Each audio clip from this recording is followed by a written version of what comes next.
ഈശോ നമ്മളോട് എന്തെല്ലാം പറയുന്നു എങ്കിൽ നമുക്ക് ഈശോയുമായിട്ട് അവൻ്റെ അടുക്കൽ ഇരിക്കുവാനൊന്ന് ശ്രമിച്ചാലോ.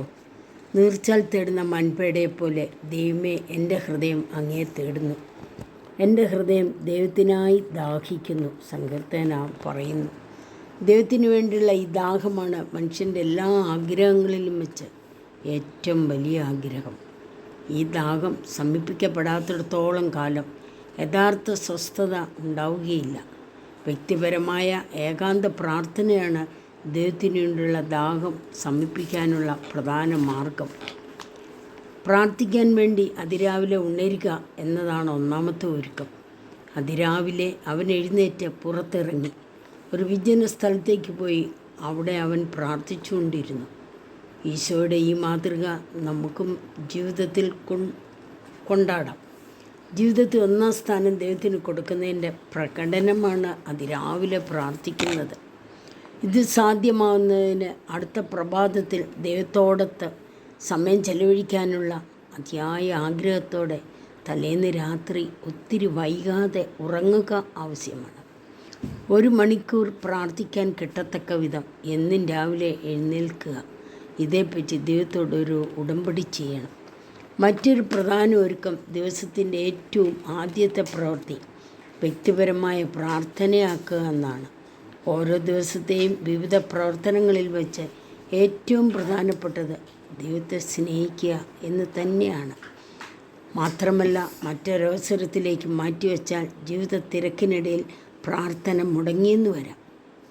ഏകാഗ്രതയ്ക്ക് പറ്റിയ ഒരു സ്ഥലം തിരഞ്ഞെടുക്കുക വളരെ പ്രധാനപ്പെട്ടതാണ്.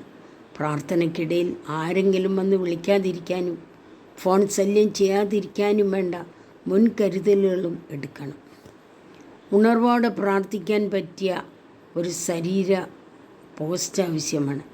നന്നായി നിവർന്ന് നെഞ്ചു വിരിഞ്ഞ് തറയിൽ ചമ്മറം പടിഞ്ഞിരിക്കുന്നതാണ് ഏറ്റവും നല്ലത്. പ്രാർത്ഥനയുടെ ഈ ആദ്യഘട്ടത്തിൽ ദൈവത്തിൻ്റെ സ്വന്തം മകൻ അല്ലൽ മകൾ എന്ന സ്ഥാനം അലങ്കരിക്കുന്ന എൻ്റെ മേൽ അവിടുന്ന് ചൊരിയുന്ന സ്നേഹം സ്വീകരിച്ച് അതനുഭവിച്ച് ദൈവസ്നേഹത്തിൽ ലയിക്കുന്നു.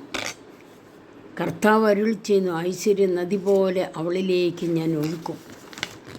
നിന്നെ അവൻ പാലൂട്ടുകയും എളിയിൽ എടുത്തുകൊണ്ട് നടക്കുകയും മടിയിലിരുത്തി ലാളിക്കുകയും ചെയ്യും.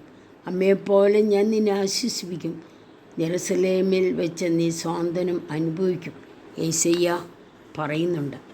തൻ്റെ ഓമന കുഞ്ഞിനെ മാറോട് ചേർത്തണയ്ക്കാൻ വെമ്പൽ കൊള്ളുന്ന അമ്മ കുഞ്ഞിൻ്റെ നേർക്ക് കൈനീട്ടി തൻ്റെ മടിയിലേക്ക് ക്ഷണിക്കുന്ന പോലെ ദൈവം എൻ്റെ നേർക്ക് വാത്സല്യപൂർവ്വം കൈനീട്ടുന്നു. ഞാൻ അവിടുത്തെ സ്നേഹം അനുഭവിച്ച് ആനന്ദിക്കാൻ. അമ്മയുടെ മടിയിൽ പിഞ്ചു കുഞ്ഞ് ഇരിക്കുന്നത് പോലെ ദൈവപിതാവിൻ്റെ മടിയിൽ ഞാൻ ഇരിക്കുന്നു. ഞാൻ അവരുടെ മേൽ സ്നേഹം ചൊരിയും. ഹോശിയ 14 പറയുന്നു. എന്ന വാഗ്ദാനം നിറവേറ്റി അവിടുന്ന് എന്നെ വാത്സല്യപൂർവ്വം വാരിപ്പുണരുന്നു. അവിടുത്തെ ഊഷ്മള സ്നേഹം ഞാൻ അനുഭവിക്കുന്നു. അവിടുത്തെ കരവലയത്തിലിരുന്ന് എനിക്ക് നിന്നോടുള്ള സ്നേഹം ആനന്ദമാണ് എന്നവിടുന്ന് പറയുന്നത് കേട്ട് ഞാൻ സന്തോഷിക്കുന്നു.